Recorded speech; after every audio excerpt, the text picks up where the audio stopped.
Si Mayura ng ano. Ano yan, Mayura? Cheesy bangus. Cheesy bangus daw.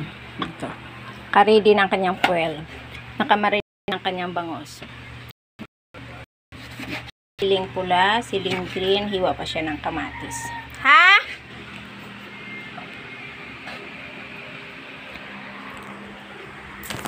Ha?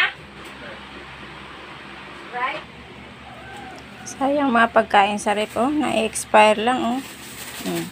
Itong palaman. Itong mayonnaise, oh. Sayang lang, na-expire lang. Basurahan lang na kinabang. Bilisan mo na, napakabagal nung aking cooking. Cooker ko, oh, ang bagal, nagugutom na si ako.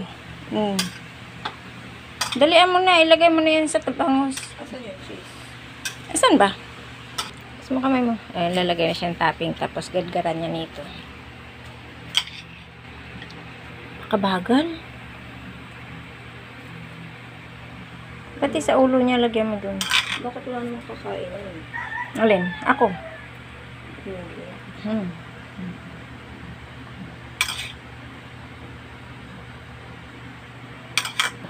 Naka-ready na siya dyan. Tsaka,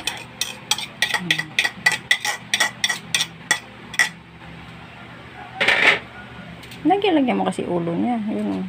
Kasi ako lang ulo. Akin ulo. Gagad-gad siya ng cheese. Lalagyan niya na ng cheese. Sa chipil namin niluto yan. Cheesy chipil bangus. Cheesy chipil bangus daw siya. May paano pa yan. May pa crispy garlic. Napaka-arte naman tong tagaluto na to. Tama na yun, mamaya hindi na malaman kung ano lasa niyan. Tapos, kung ano mo invento nilalagay, bukas yan. Tapos, hindi, wag mo iganyan. Anuhin mo lang siya yung ano, dukutin mo lang siya.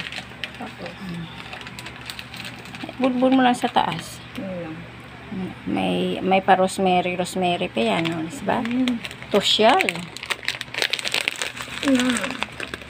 Ito, rosemary, oh. Yan. Dagdagan mo pa. Masarap pag kinain yun. Yung? Rosemary. Kasi yung rosemary kasi pampabango lang kasi yan.